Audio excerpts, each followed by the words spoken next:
आत्ता बऱ्यापैकी 80% लोकसभांच्या जागांचा चर्चा सोडवणुकीच्या मार्गावर आहे. काही 20% जागा अजून राहिलेल्या आहेत.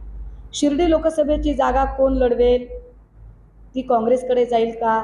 ती सेनेकडे जाईल का? याहीपेक्षा महत्त्वाचं, महाविकास आघाडी ही जागा अत्यंत ताकदीने लढेल. जो कुठला उमेदवार येईल, तो शिवसेनेचा असेल किंवा काँग्रेसचा असेल, तो उमेदवार म्हणजे बाकीच्या तर सगळ्या कसोट्यांवर तपासला जाईल, पण निष्ठेच्या कसोटीवर सुद्धा तो तपासला जाईल आणि लवकरच आपल्याला लोकसभेच्या उमेदवाराच्या नावाची घोषणा सन्मान्य पक्षप्रमुखांकडून केलेली ऐकायला मिळेल. या मतदारसंघातून होते, मात्र ते नाराज आहेत. त्याची नाराजी दूर करण्यात नेतृत्वाला अपयश आलं. नाही, असं यश अपयश असं काही नसतं. मला असं वाटतं की बबनराव घोलप हे पक्षाचे ज्येष्ठ नेते आहेत आणि ते स्वतः इतके कॅपेबल आहेत की ते थेट सन्मान्य पक्षप्रमुखांशी बोलू शकतात. त्याच्यासाठी मला मध्यस्थी करण्याची किंवा त्यांनी मला बोलण्याची काहीच गरज नाही. घोलप नाना स्वतः सुद्धा पक्षप्रमुखांशी बोलू शकतात. नाराजी वगैरे असं काही चित्र असण्याचं कारण नाही. यथावकाश जो कुठला उमेदवार असेल, जे काही, उलट ही आमच्यासाठी आनंदाची बाजू आहे ना दादा, की एकीकडे भाजपाकडे उमेदवारच नाहीये, इकडच्या तिकडच्या पक्षातनं उमेदवार त्यांना चोरून आणि फोडून आणावे लागतायत, पण त्याच वेळेला आमच्याकडे मात्र उमेदवारांची रेलचेल आहे. ही आमच्यासाठी आनंदाची आणि गौरवाची बाब आहे की शिवसेना उद्धव बाळासाहेब ठाकरे पक्षाकडून लढण्यासाठी अनेक उमेदवार उत्सुक आहेत. एक महत्त्वाचा मुद्दा मांडणं फार गरजेचं वाटतंय. तो महत्त्वाचा मुद्दा असा की विशेष अधिवेशन बोलावलं जातंय आणि विशेष अधिवेशनाचा जो मसुदा माझ्याकडे आलेला आहे त्यानुसार भारतीय संविधानाच्या अनुच्छेद 30च्या खंड 1 मध्ये निर्दिष्ट केलेल्या अल्पसंख्याक शैक्षणिक संस्था व्यतिरिक्त इतर शैक्षणिक संस्था तसेच खाजगी शैक्षणिक संस्था राज्याकडून अनुदान प्राप्त असो किंवा नसो यामधील प्रवेशाच्या एकूण जागांच्या 10% आणि राज्याच्या नियंत्रणाखालील लोकसेवांमधील सर्व पदांवरील सरळ सेवा भरतीचे एकूण नियुक्तीच्या 10% इतकं आरक्षण सामाजिक व शैक्षणिक दृष्ट्या मागास वर्गासाठी आखून ठेवण्यात येईल, असा एक या मसुद्यामध्ये मुद्दा आहे. मी वाक्य परत रिपीट केलं पाहिजे, शेवटचे वाक्य, की 10% आरक्षण सामाजिक व शैक्षणिक मागास वर्गासाठी स्वतंत्रपणे आखून ठेवण्यात येईल. मला असं वाटतंय की मराठा भावंडांचं जे आंदोलन चालू आहे त्या आंदोलनामध्ये आर्थिक मागास हा मुद्दा फार प्रकर्षाने पुढे आलेला आहे आणि या मसुद्यात नेमका आर्थिक शब्द गायब आहे. म्हणजे पुन्हा एकदा मराठा भावंडांच्या सोबत हे सेशन घेतल्याचा आणि एक बनाव करण्याचा प्रयत्न केला जातोय. मी आठवण करून दिली पाहिजे की धनगर समुदायाच्या संबंधाने आरक्षणाचा जो विचार, जे काही निर्देश स्टेट गव्हर्नमेंटने अर्थात महाराष्ट्र सरकारने मध्ये देण्याचा प्रयत्न केला, यावर हरकती नोंदवल्यानंतर ऑनरेबल हायकोर्टने एक मुद्दा सांगितलाय. ऑनरेबल हायकोर्टने स्पष्टपणे सांगितले आहे की प्रकरण 3 मूलभूत हक्क फंडामेंटल राईट्सशी संबंधित त्याचं व्हायोलेशन होईल अशी कुठलीही कृती राज्य सरकारला करता येत नाही. फंडामेंटल राईट्सशी संबंधित ज्या गोष्टी आहेत त्या सर्वतः करण्याचा अधिकार हा संसदेकडे आहे.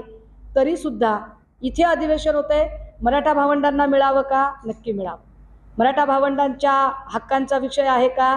ओके, आम्ही सोबत आहोत. परंतु मराठा भावंडांना देण्याची शासनाची नियत आहे का? हा खरा प्रश्न आहे.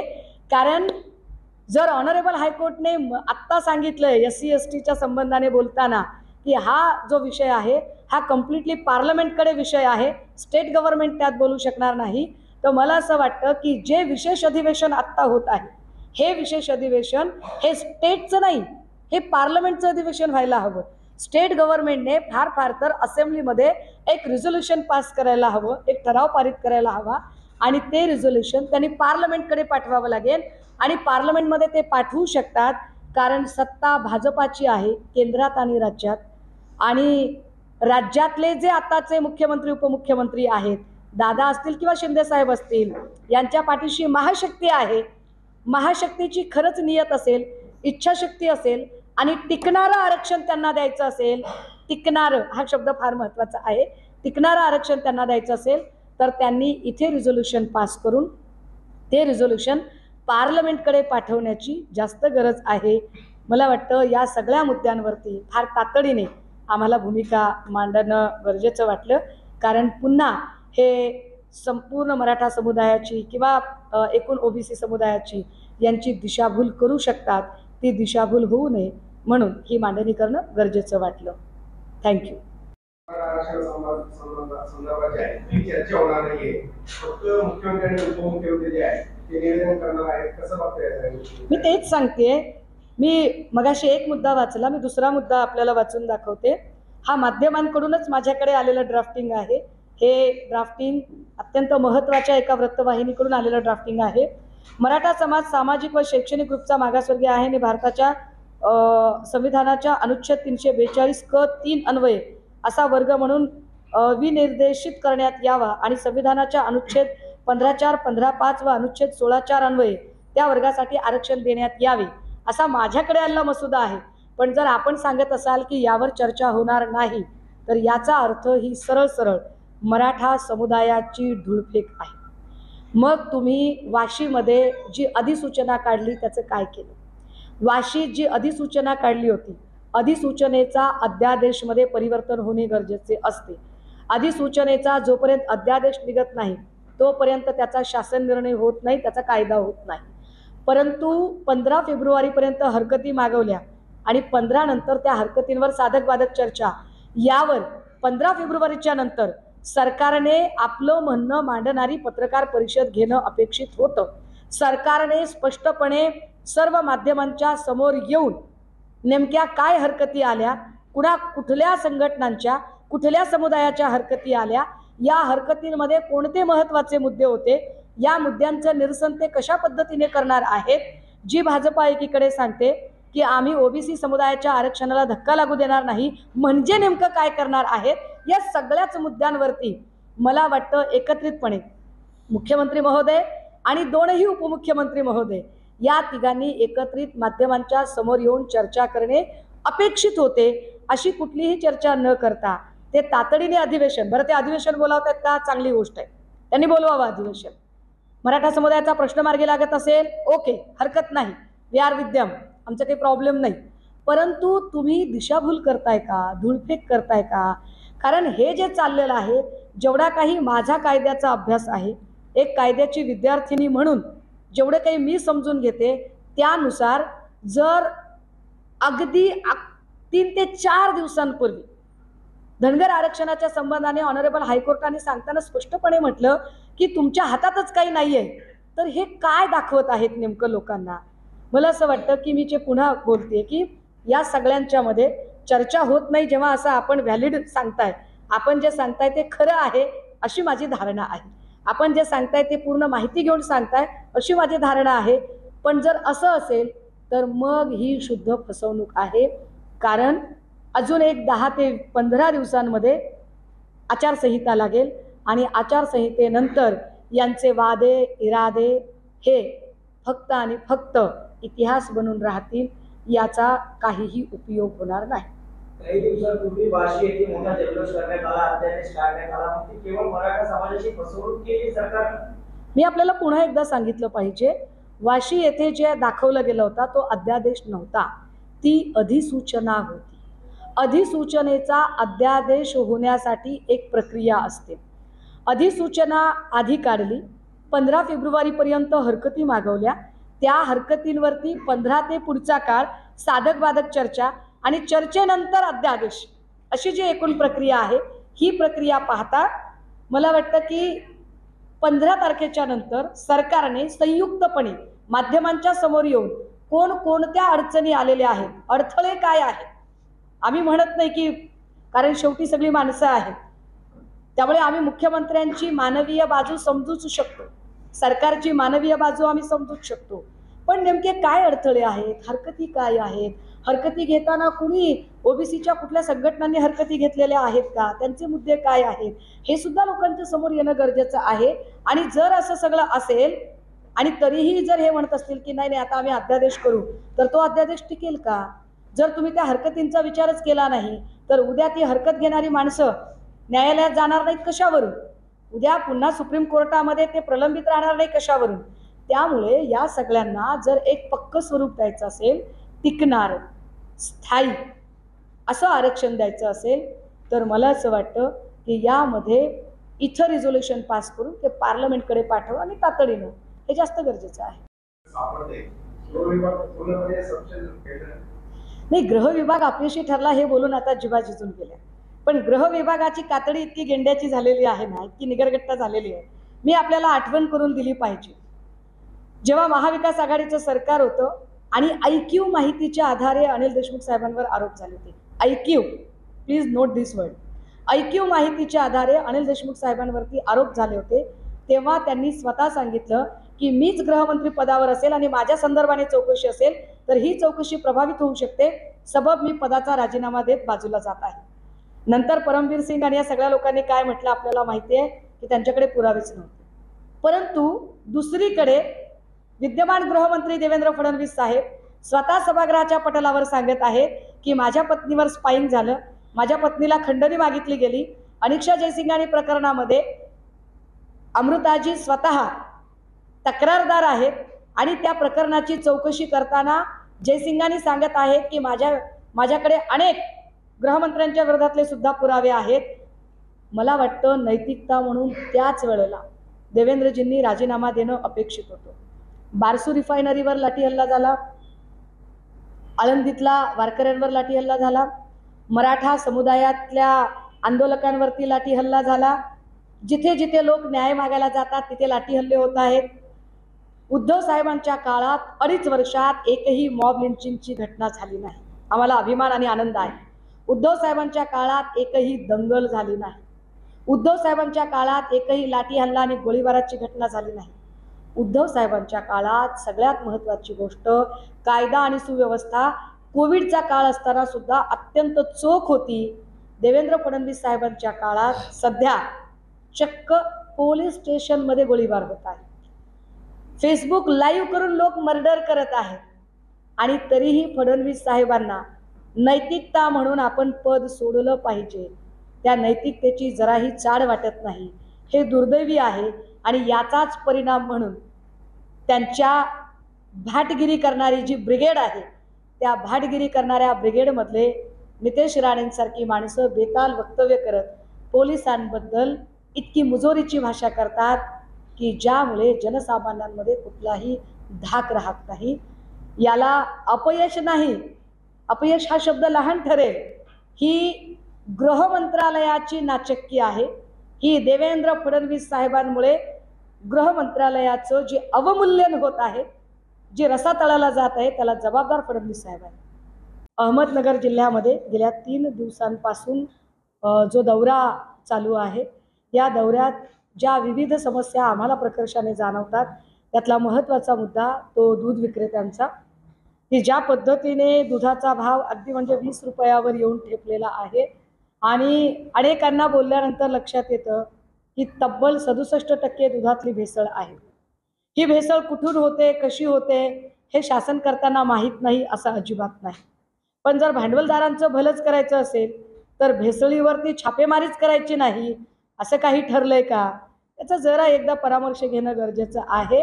कारण शेतीला पूरक असणारा दूध उद्योग जर अशा पद्धतीने धोक्यात येत असेल तर फक्त दूध विक्रेते असणाऱ्या शेतकऱ्यांचंच नुकसान होते असं नाही, तर भेसळयुक्त दूध घेऊन कर्करोगाशी झुंजणाऱ्यांचं प्रमाणही वाढत आहे. मला वाटतं की इथल्या त्या जबाबदार लोकप्रतिनिधींनी या गोष्टीकडे फार गांभीर्याने बघण्याची गरज आहे. कांदा उत्पादकाचा प्रश्न आम्ही सातत्याने मांडतोय आणि त्यानंतर आता कांद्यावरची निर्यात बंदी उठवलेली आहे, पण तरीही अजूनही कांद्याला म्हणावा तसा भाव मिळत नाही आणि हा प्रश्न फार प्रकर्षानं आम्हाला अहमदनगर जिल्ह्यात जाणवला. 3 दिवसांपासून फिरत असताना आणि अनेक लोकांशी चर्चा करत असताना लोकांनी अत्यंत पोटतिडकीने कुठला मुद्दा मांडावा मला आश्चर्य वाटतं. म्हणजे आम्ही बुलढाणा जिल्ह्यामध्ये लोक समृद्धी महामार्गावर बोलत होते, वाशिममध्ये लोक व्हाईट कॉटन सिटी आणि कापूस सोयाबीनबद्दल बोलत होते, हिंगोलीमध्ये लोक हळद पिकाबद्दल, परभणीमध्ये ॲग्रिकल्चरल आणि फार्मसीचे विद्यार्थी त्यांचे मुद्दे मांडत होते. अहमदनगरमधला सगळ्यात ऐरणीचा मुद्दा कुठला, तर अक्षरशः बार रूममधले वकीलही येऊन सांगत होते की ताई आमच्यासाठीचा सगळ्यात ज्वलंत मुद्दा काय असेल तर तो ताबेमारीचा आहे. दिसली रिकामी जागा की मार ताबा, हे जे काही इथे चालवलेलं आहे, लोकप्रतिनिधींच्या आशीर्वादाने ही जी गुंडागर्दी चालू आहे, या गुंडागर्दीकडे पोलीस का जाणीवपूर्वक दुर्लक्ष करतात हे मला अजूनही कळत नाहीये. पोलिसांवरून आठवलं की इथलेच काँग्रेसचे शहर प्रमुख सचिन चौगुले यांना ज्या पद्धतीने अमानुष मारहाण झाली, प्राणघातक हल्ला झाला, या हल्ल्यानंतर त्यांनी रीतसर FIR नोंदवली. FIR मध्ये त्यांनी सर्व आरोपींची ओळख पटवून त्या आरोपींची नावं, त्याचे फुटेजेस, एव्हरीथिंग, ती प्रत्येक गोष्ट पोलिसांकडे सादर केली. परंतु पोलिसांनी मात्र यावर कुठलीही कारवाई केली नाही. अजूनही आरोपींना अटक नाही. पोलिसांचे हात कुणी बांधलेले आहे? पोलिसांवर कुणाचा दबाव आहे? का पोलीस या सगळ्या संबंधाने ॲक्शन घेऊ शकत नाही? कदाचित म्हणूनच की काय, नितेश राणेसारखे सत्ताधाऱ्यांमधले लोकप्रतिनिधी अगदी बिनधास्तपणे कधी सांगतात की सागर बंगल्यावर आपला बाप बसलेला आहे, काळजी करू नका. किंवा तेच नितेश राणे काल परवा एवढं सांगण्याची त्यांची मजाल जाते, ही मुजोरी होते त्यांची, की पोलीस काय करणार आहेत आमचं, फार फार तर व्हिडिओ काढतील आणि घरी जाऊन बायकोला दाखवतील. मला वाटतं गृहमंत्री म्हणून देवेंद्रजींचं हे नुसतं अपयश नाही, तर ही नाचक्की आहे. ही गृहमंत्र्यांची आणि गृह मंत्रालयाची नाचक्की आहे की सत्ताधाऱ्यांचाच एक आमदार ज्यांच्यासाठी रोज भाटगिरी करतो, ते गृहमंत्री देवेंद्र फडणवीस, त्या देवेंद्र फडणवीस साहेबांच्या गृह मंत्रालयातल्या कर्मचाऱ्यांनाच अक्षरशः वाकोल्या दाखवतोय, मुजोरीने सांगतोय की तुम्ही माझं काहीच वाकडं करू शकत नाही, तुम्ही काढलेले व्हिडिओ फार फार तर तुम्ही तुमच्या बायकोला दाखवू शकाल. हा मस्तवालपणा, हा माजोरडेपणा, ही सत्तेची धुंदी, हा सत्तेचा कैफ जर सत्ताधारी आमदारांमध्येच एवढा दाटलेला असेल, तर पोलीस यंत्रणेबद्दल, कायदा सुव्यवस्थेबद्दल सर्वसामान्यांच्या मनात धाक कसा तयार होईल? आणि मुळात पोलीस खात्याबद्दलची आदराची भावना अशाने संपून जाईल.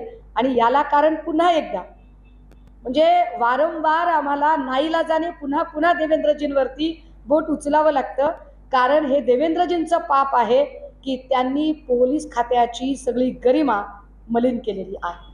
हा नगर मनमाड हायवे जर झाला तर इथे दळणवळण साधन सुविधा वाढतील, व्यापार उद्योग वाढेल, शेतकरी असतील, विद्यार्थी असतील, दूधवाला असेल, व्यापारी असेल, भाजी विक्रेता असेल, या सगळ्याच लोकांच्या सोयीचं होईल. परंतु जाणीवपूर्वक नगर मनमाड हायवे थांबवला जातोय का? कुणाच्या सोयीसाठी आणि कुणाच्या राजकीय लाभासाठी म्हणून या गोष्टी केल्या जातात. त्यातला अजून एक महत्त्वाचा मुद्दा, जेव्हा आम्ही शिर्डी देवस्थान आणि तिथल्या सगळ्या व्यापाऱ्यांशी बोलण्याचा प्रयत्न केला, देवस्थानमधील कंत्राटी आणि कायम कर्मचारी यांचा जो मुद्दा आहे, तो मुद्दा अजूनही अनुत्तरित आहे. त्यावरचं काही म्हणजे उत्तरच सापडलेलं नाही. 598 कर्मचारी संस्थानामधले, देवस्थानच्या 598 कर्मचाऱ्यांना अजूनही कायम केलं जात नाही. त्यांचा लढा, त्यांचं आंदोलन चालू आहे. एकीकडे देवस्थानावरती गब्बर श्रीमंत झालेले लोक, सत्तेतून पैसा आणि पैशातून सत्ता, या दुष्टचक्राला ते वारंवार गतिमान करत आहेत. पण दुसरीकडे 7-8 हजारावर काम करणारे लोक, जे आउटसोर्सिंगचे बळी आहेत, ठेकेदारांचे बळी आहेत. ठेकेदार त्यांना गिनत नाही, कारण ठेकेदारांवर अधिकाऱ्यांचा वचक नाही. आणि अधिकाऱ्यांवर का वचक नाही? कारण अधिकाऱ्यांवर राज्यकर्त्यांचा वरदहस्त आहे. इथले आमदार, खासदार, मंत्री हे राज्यकर्त्यांवर अधिकाऱ्यांवर त्यांचा एवढा आशीर्वाद आणि वरदहस्त आहे की ते ठेकेदारांवरती काहीच बोलत नाहीत. आणि ठेकेदार वाटेल तशी कंत्राटी कर्मचाऱ्यांची पिळवणूक करतो. येणाऱ्या काळात, म्हणजे आज मी फक्त मुक्तसंवादासाठी आले, येणाऱ्या काळात मी जेव्हा येईल त्यावेळेला 598 कर्मचाऱ्यांचा मुद्दा हा माझ्यासाठी शिर्डीतला अत्यंत महत्त्वाचा आणि प्रायोरिटीचा मुद्दा असेल. फुल विक्रेते आणि या सगळ्या मंडळींशी बोलताना अजून एक महत्त्वाची बाब जाणवली. शिर्डी देवस्थानामध्ये आधी बेल, फूल, प्रसाद काय जे असेल ते लोक, भाविक भक्त श्रद्धेने घेऊन जात होते.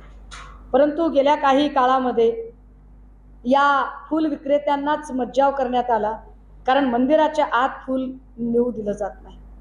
कित्येक फुल विक्रेते आज अक्षरशः फुलांच्या करंड्या आमच्या समोर करून सांगत होते की ताई, आमच्या गोरगरिबांचं तुम्ही हे म्हणणं एवढं ऐकून घ्या, आमची चूल याच्यावर आहे, आमची रोजीरोटी याच्यावर आहे, गोरगरिबाची भाकर याच्यावर आहे.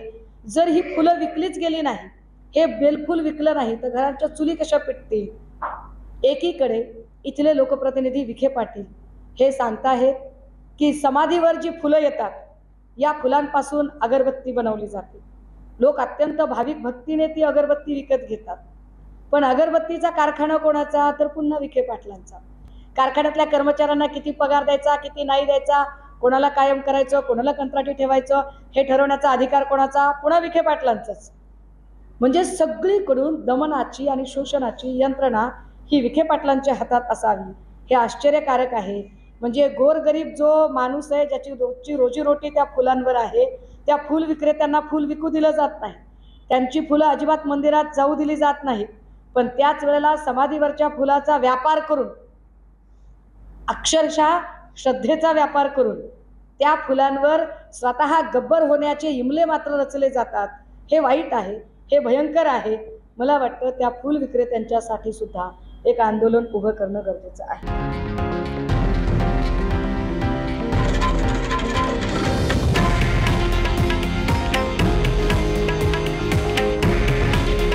हे आहे देशातील नंबर 1 न्यूज नेटवर्क आणि आपण पाहत आहात TV9 मराठी. काळजी तुमची, हित महाराष्ट्राचं.